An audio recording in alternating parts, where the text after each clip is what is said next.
Tá ok? Não, tá 2, aqui tá de boa.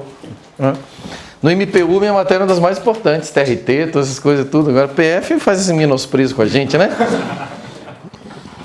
Quase que eu perco o emprego aqui, de professor de constitucional. Nem precisa ser não, viu? Os caras disseram, você não precisa de ser não. Passa na realidade. Galera, então vamos lá. Antes de... Deixa eu só... Nós vamos dar uma revisada aí no conteúdo. Eu peguei os principais temas, que são aqueles temas que realmente eu acredito que possam aparecer na sua prova. Tá? E assim, como é que é? Índios. Eu coloquei um diferente de índios aí, né? Vai que, né? Mas é óbvio que eu vou mencionar, né? Índios.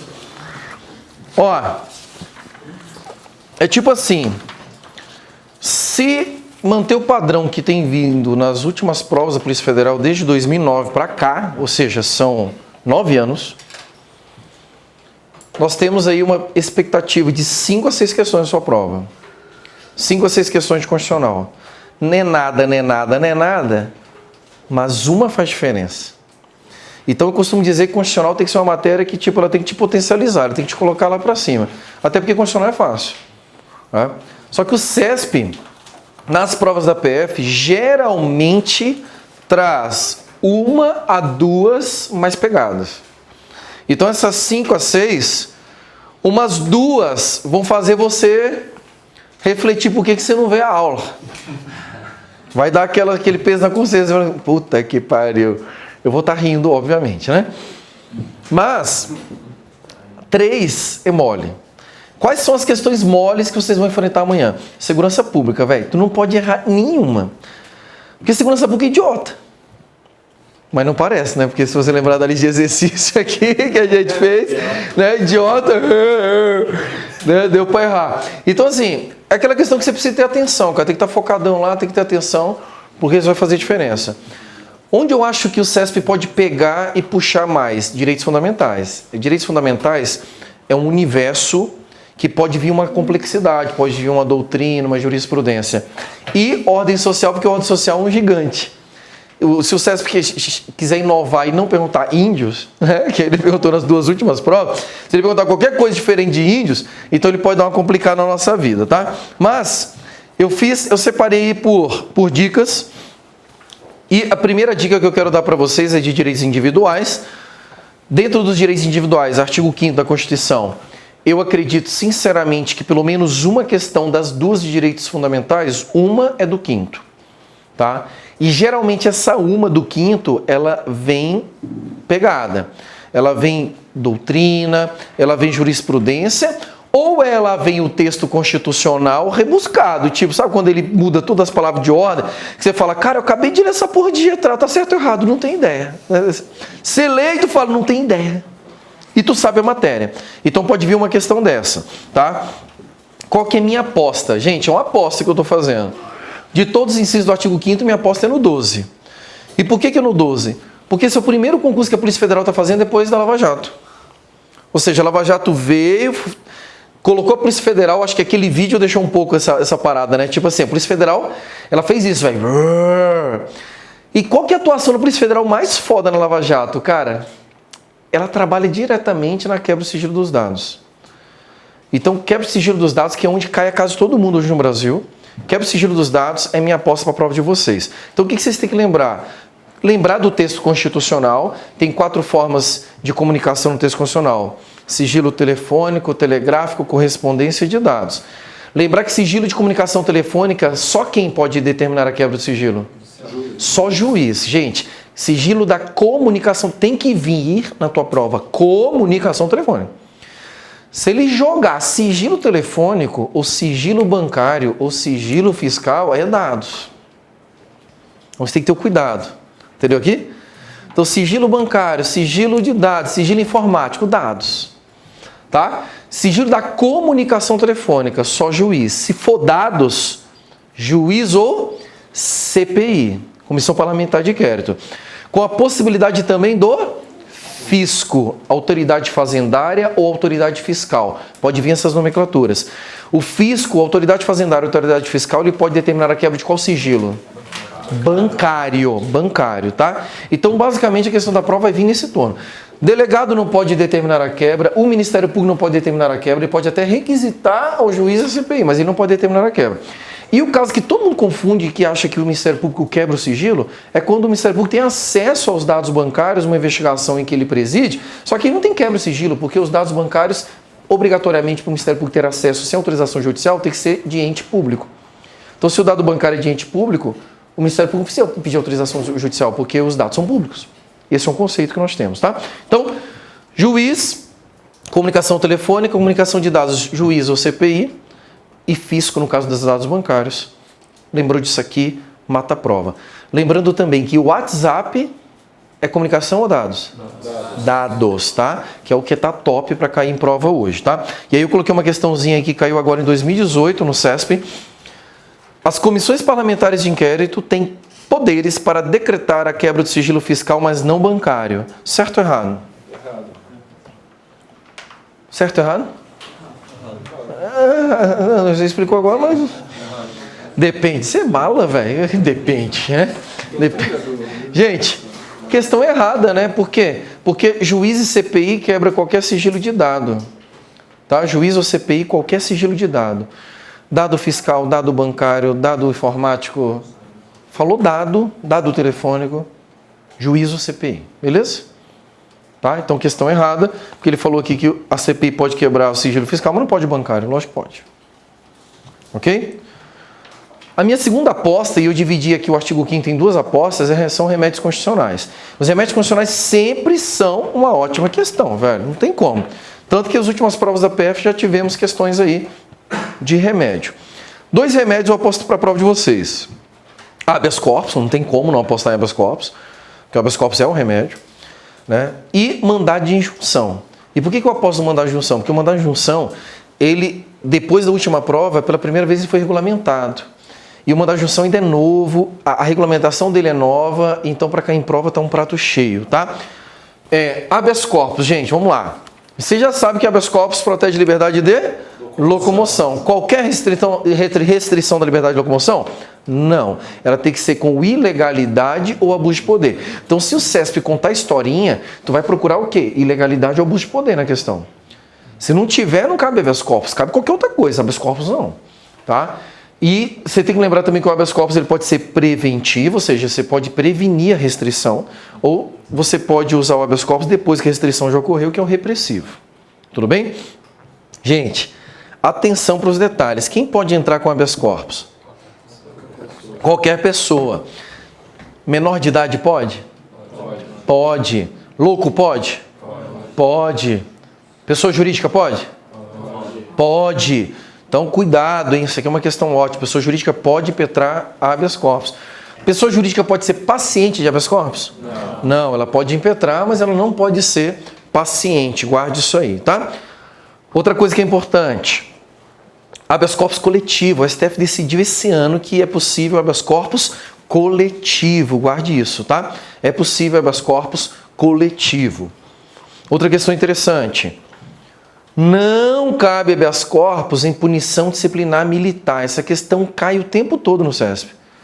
Salvo se for ilegal. Então, cuidado. Não cabe habeas corpus em punição disciplinar militar, salvo se ela for ilegal.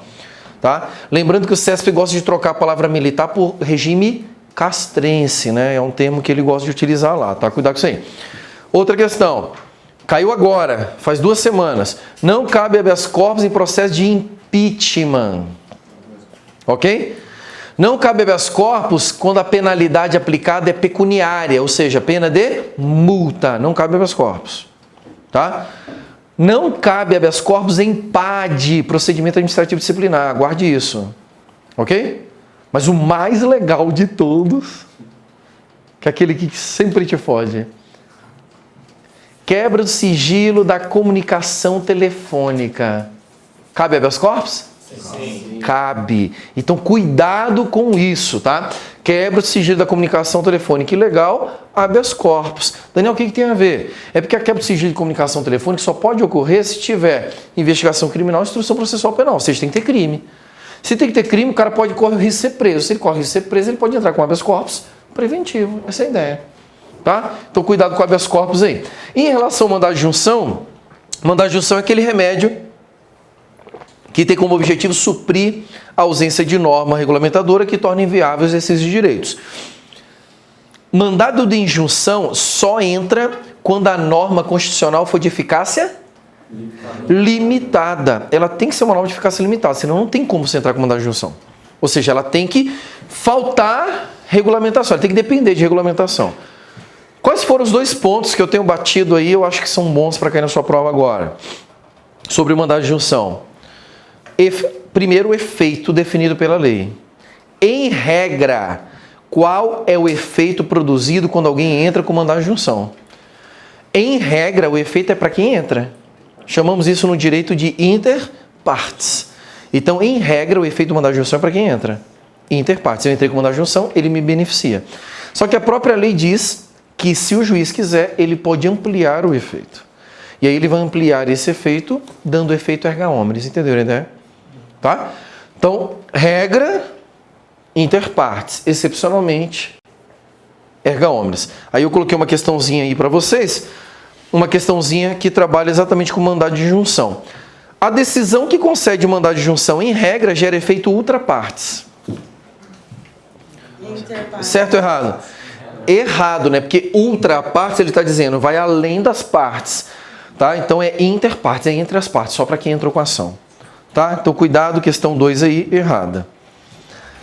Dica 2, direitos sociais. É pouco provável, mas nunca impossível. Pouco provável, mas nunca impossível. E se eu pudesse apostar, eu apostaria no artigo 7º ou 8º. Daniel, você falou quase todos os direitos sociais. Logo, eu sou mala, né? Você tem que falar logo tudo. Então pode cair o 7º ou 8º. E geralmente a questão lá é meio decorebinha. Mas eu coloquei uma aposta aqui, que é uma atualização que surgiu no final do ano passado com a reforma trabalhista, que é a questão da contribuição. Nós temos 2 contribuições trabalhistas no artigo 8º, a contribuição confederativa e a contribuição sindical. Qual das duas você paga para o sindicato? Cuidado! Os nomes induzem ao erro, não é a sindical, é a confederativa. Esse é o primeiro cuidado que você tem que ter. Tá? Então a contribuição que você paga para o sindicato é a confederativa. A sindical é uma contribuição que você paga para o poder público, senão você vai pagar para o governo. Tá? Então essa é a diferença delas. A contribuição confederativa é aquela que você paga todo mês quando você é filiado. Então ela é uma contribuição facultativa, você só vai ser obrigado a pagá-la se você é filiado ao sindicato. Tá? Antigamente, a contribuição sindical era obrigatória a todos os trabalhadores. Com a reforma trabalhista, ela deixou de ser obrigatória a todos os trabalhadores e passou a ser facultativa também. Então, essa questão, em razão da mudança que ocorreu na legislação agora, eu considero ela uma boa questão. Inclusive, eu coloquei uma aqui, trazendo exatamente esse contexto.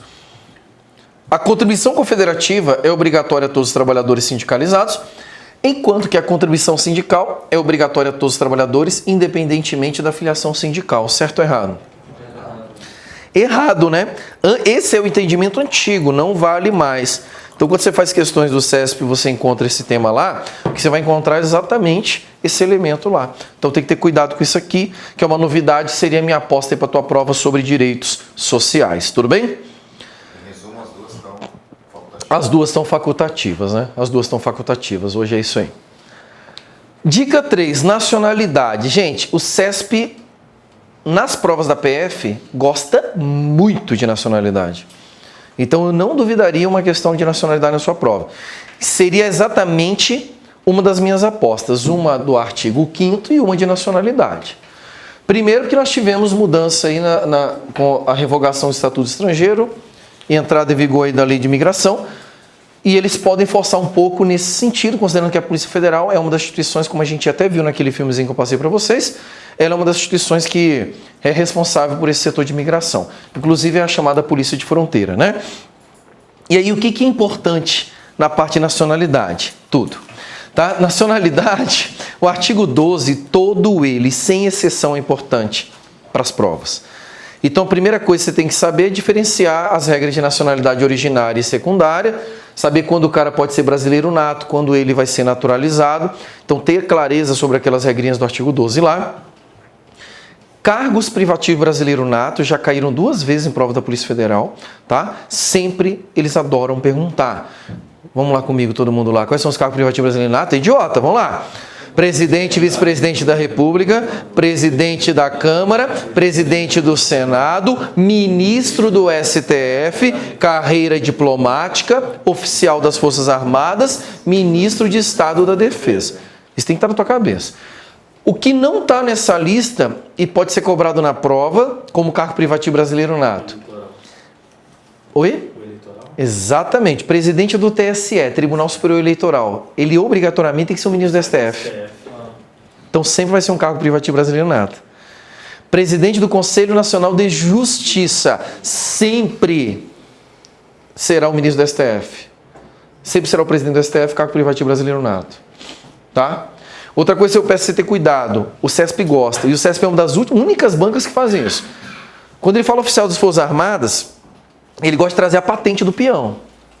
Quem é milico já foi, tá tranquilo, né? Mas quem não é milico e nunca foi, tem que ter cuidado, porque são só os oficiais que são privativos de brasileiro nato, tá? Só os oficiais. O oficial é quem manda, né? E o que é oficial é tenente, capitão, major, coronel, general. A galera que tem estrela no ombro, né? Essas questões eu só vi relacionadas, quando fala a patente, relacionadas ao Exército, porque sim, como eles são iguais para as 3 forças... Também, sim, exatamente. Porque o Exército é meio que o padrão, né? Utilizado hoje no Brasil, principalmente nas forças policiais militares, né? Major, tenente, exatamente. Então, cuidado. Agora eu não lembro se foi na antepenúltima, acho que foi na antepenúltima prova da Polícia Federal, caiu exatamente, ao invés de Forças Armadas, eles colocaram Marinha, Exército e Aeronáutica. Então, oficial da Marinha, Exército e Aeronáutica, oficial das Forças Armadas, tá? Cuidado com isso aqui, que isso aqui é bacana. Agora, qual que é a minha aposta, gente? Minha aposta de nacionalidade é perda de nacionalidade. Por conta que esse tema, ele está aquecido ainda em razão daquela brasileira que perdeu a nacionalidade e foi extraditado dos Estados Unidos, tá? Então, tem que ter muito cuidado com isso. Porque brasileiro nato não pode ser extraditado para outro país, tá? E aí os noticiários, quando ocorreu o fato, falavam assim, olha, pela primeira vez na história do Brasil, um brasileiro nato é extraditado. Não, mentira, nunca brasileiro nato vai ser extraditado. Tanto que o CESP fez essa questão aqui, ó. Olha que questão top. Agora de 2018. Conforme entendimento do Supremo Tribunal Federal, brasileiro nato que tiver perdido a nacionalidade poderá ser extraditado. Certo ou errado? Certo ou errado? Leia, filho. Conforme entendimento do Supremo Tribunal, brasileiro nato que tiver perdido a nacionalidade poderá ser extraditado? Sim, ele poderá ser extraditado. Por que ele pode ser extraditado? Porque ele não é mais brasileiro, essa é a sacada. Só que o CESP fez o quê? Induziu o peão a ficar lendo o brasileiro nato ali. Aí o peão fica, mas brasileiro nato pode ser extraditado? Não, não pode. O brasileiro nato perdeu a nacionalidade, ele não é mais brasileiro, então ele está sendo extraditado como estrangeiro, tá? E aí entra a questão. Nossa, Daniel, então quer dizer que brasileiro nato pode perder a nacionalidade? Pode. Quais são os 2 casos que brasileiro nato pode perder a nacionalidade? Deixa eu falar. Brasileiro nato pode perder a nacionalidade. Ninguém ouviu, pode ficar tranquilo. Brasileiro nato pode perder a nacionalidade. Primeiro, quando ele adquire outra nacionalidade. Brasileiro nato só perde aqui. Adquiriu outra nacionalidade, perde a brasileira, salvo em 2 casos. Quando tiver reconhecimento de nacionalidade originária estrangeira ou imposição de naturalização. Lembra o jogador de futebol que é obrigado. E o naturalizado, ele pode perder quando tiver cancelada a naturalização ou se ele adquirir outra. Então você tem que lembrar disso, tá? O que você foi aí, sua mente foi extradição, que você ficou pensando em extradição, crime comum, parará.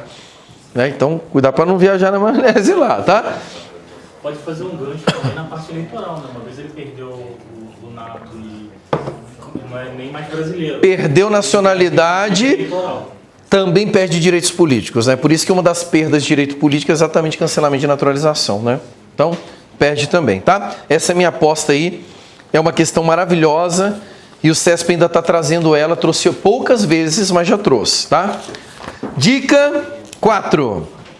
Direitos políticos. Direitos políticos sempre é uma ótima questão de prova. A minha aposta é ineligibilidade.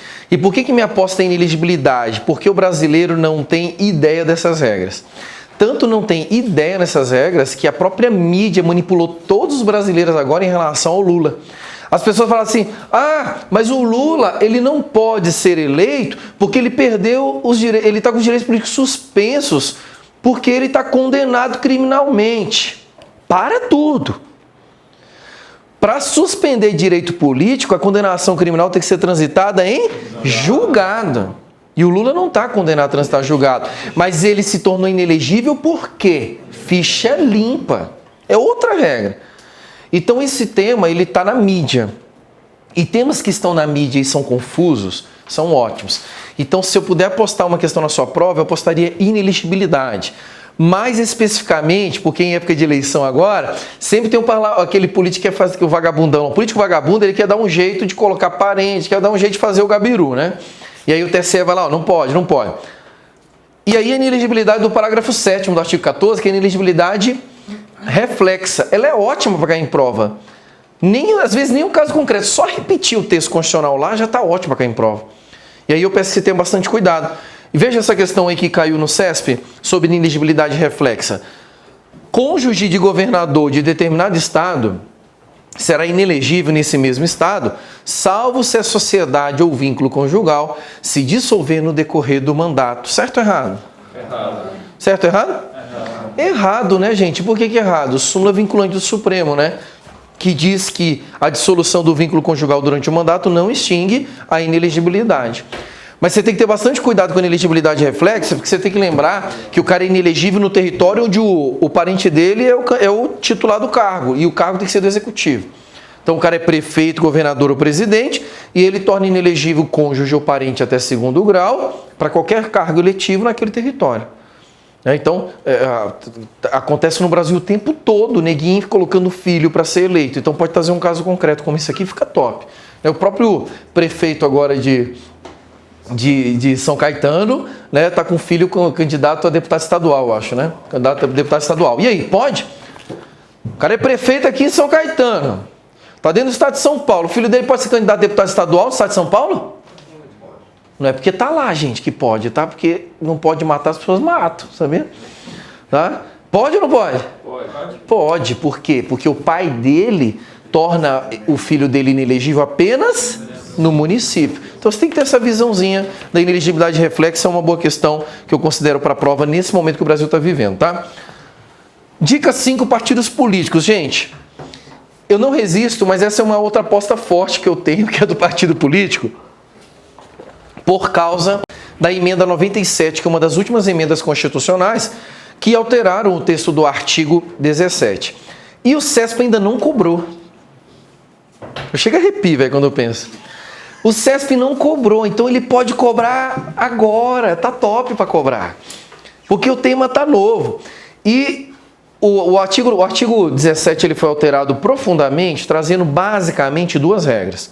Primeira regra, proibindo coligação partidária nas eleições proporcionais, minoritárias. Então, eleições majoritárias pode, proporcional tá vedado, tá? Então só vai poder ter coligação partidária nas eleições majoritárias, proporcionais vai ficar proibido, tá? E a outra, minoritária não existe, tá, gente? E a outra mudança profunda que houve foi do acesso gratuito ao rádio e TV e o fundo partidário, que também sofreu alteração, porque a partir de agora o cara vai ter que ter uma representação mínima na Câmara dos Deputados para ele ter acesso a isso. Então esses dois temas, e qual que é a maior complexidade desses dois temas? É que eles já alteraram o texto do artigo 17, mas a aplicabilidade deles é só no futuro. Então o da coligação partidária é só para 2020. E a da cláusula de barreira de fundo partidário e acesso à TV, ele vai estar finalizado, ou seja, o processo completo em 2030. Olha que louco. Então, eu peguei essa questão aqui, é uma questão que não é do CESP, e eu estou dizendo, jogando limpo com vocês, dizendo que não é do CESP. Mas é como o CESP entraria hoje, essa questão. Olha essa questão aí, ó. Essa questão caiu agora aqui em São Paulo, tá? Sobre a disciplina constitucional dos partidos políticos e considerando as alterações empreendidas pela Emenda Constitucional 97, é correto afirmar que a partir das eleições de 2020 será vedada a celebração de coligações nas eleições proporcionais, permanecendo apenas a possibilidade de coligações partidárias para as eleições majoritárias. Certo ou errado? Certo. Entendeu? Esse é um modelo de questão que eu vislumbraria possível hoje numa prova do CERSP, tá? Porque essa é a primeira questão que eu vi, ela é de 2018, foi do concurso aqui de São Paulo, é a primeira questão que cobra a emenda 97. Então a tendência agora é se cobrar esse dispositivo, fica a minha aposta para vocês, tá? Saindo dos direitos fundamentais, Poder Executivo. Gente, Poder Executivo, o edital, ele, do mesmo jeito que o edital veio meio simplista, ele pode tentar puxar um pouco mais. Porque ele falou no edital, Poder Executivo, forma de governo, sistema de governo. Forma de governo, republicana. Sistema de governo, presidencialista. Então você tem que lembrar das características desses dois princípios aqui. E também ele trouxe lá a questão da chefia de Estado e chefia de governo. Gente, cuidado. Chefia de Estado e chefia de governo, juntamente com a chefia da administração pública, são desdobramentos das ações que o presidente pode adotar no exercício da presidência. Então, o presidente da República ele acumula as três funções ao mesmo tempo. O CESP pode adotar as duas, chefia de Estado e chefia de governo, ou pode adotar três, chefia de Estado, chefia de governo e chefia de administração pública. Tá? Tem as duas formas dele adotar, não tem erro aqui, uma ou outra. Você tem que lembrar que chefia de Estado, atribuições do presidente nas relações externas, chefia de governo, interno e chefia da administração pública, ele vai ter que vincular lá na atribuição do presidente com alguma coisa da administração pública. Tá? Então tem que ter alguma coisa com o servidor público, com a administração como um todo, né? Então peço que vocês tenham bastante cuidado com isso aqui.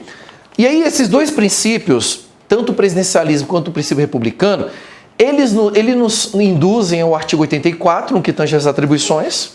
Então saber as atribuições do presidente me parece muito interessante.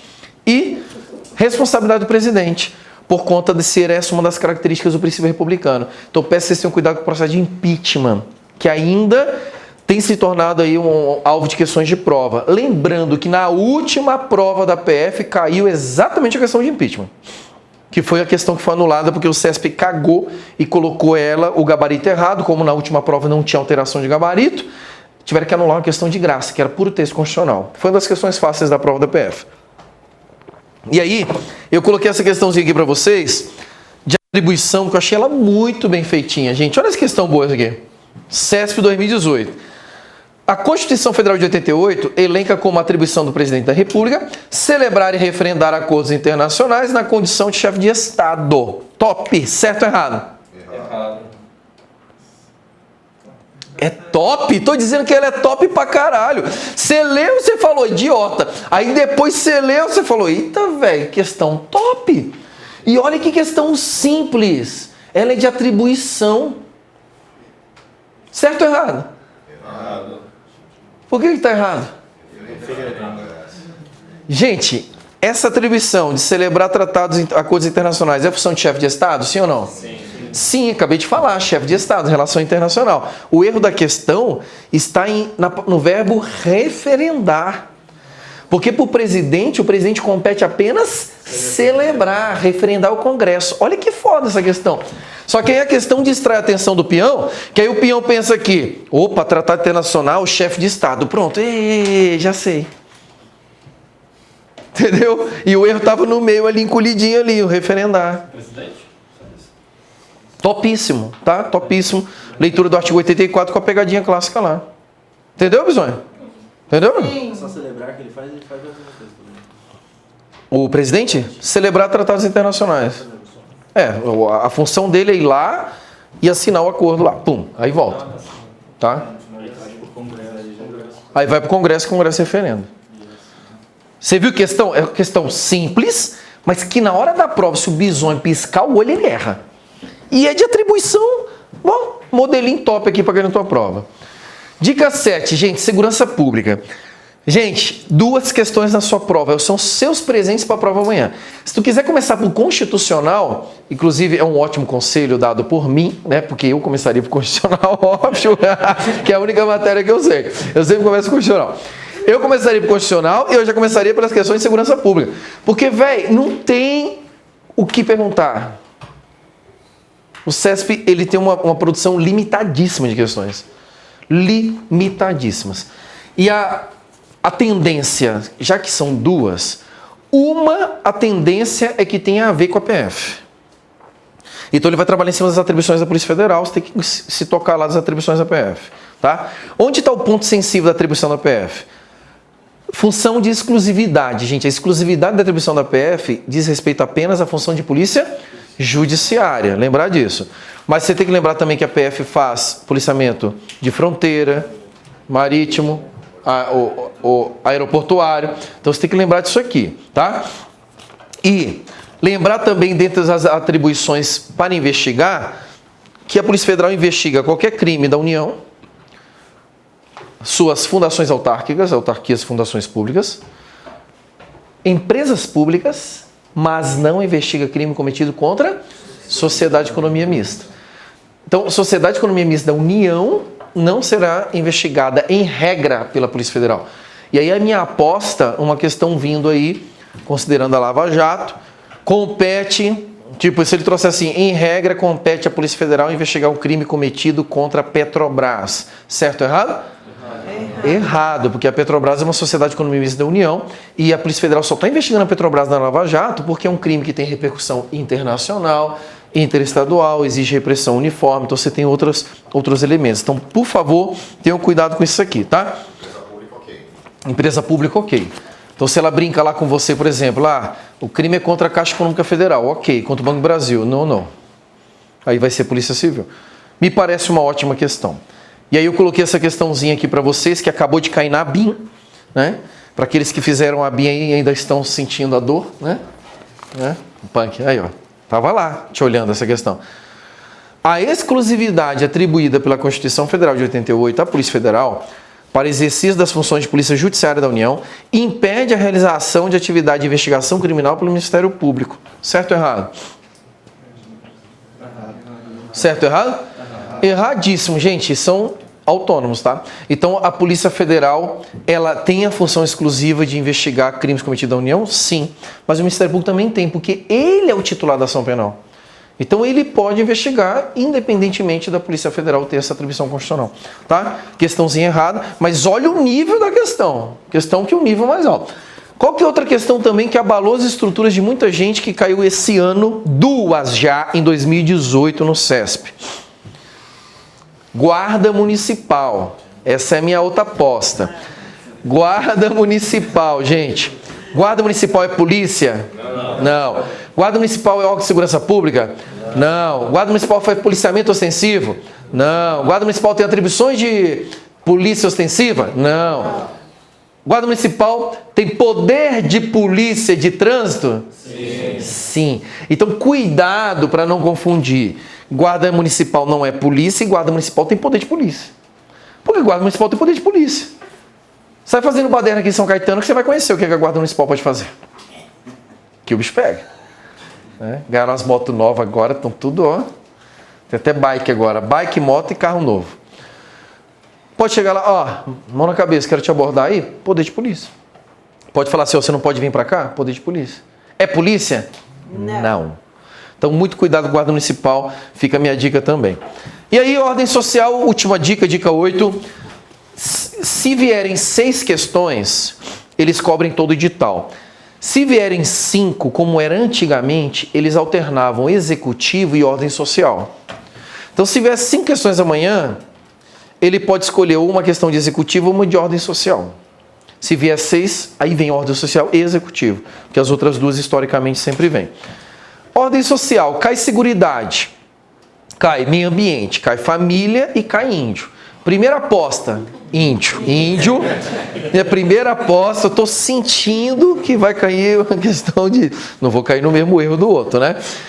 Gente, 2 provas seguidas da PF, a mesma pergunta sobre índio, sobre propriedade de terra indígena. Você tem que lembrar que a terra do índio, a tradicionalmente ocupada pelo índio, é da União. O índio só tem a posse permanente. Então, se ele jogar na tua prova domínio ou propriedade, é da União. Posse do índio, ok? Cuidado com isso aqui.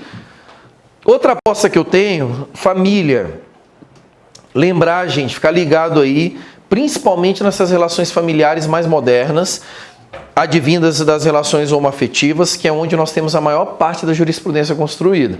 Então, homossexual pode casar com outro do mesmo sexo no Brasil? Pessoas do mesmo sexo pode casar no Brasil, sim ou não? Sim. Sim, pode casar, o CNJ autoriza, tá? Pode haver reconhecimento por meio de escritura pública de uma união poliafetiva, juntou lá 3 lá em casa lá, né? 3 lá, tudo se ama lá. A gente vai lá no cartório e fala assim, ó, nós 3 nos amamos e queremos reconhecimento de uma união estável aqui. Pode reconhecer a união estável poliafetiva em escritura, sim ou não? Não. Não pode, essa decisão acabou de acontecer. Uma ótima questão para cair na sua prova, tá? Então cuidado com isso aqui. Mas aí, eu coloquei uma questão para vocês de uma das últimas emendas constitucionais que tiveram que alteraram o texto da Constituição e que também retoma um tema que o CESP não cobra já há um tempo nas provas da PF, que é meio ambiente.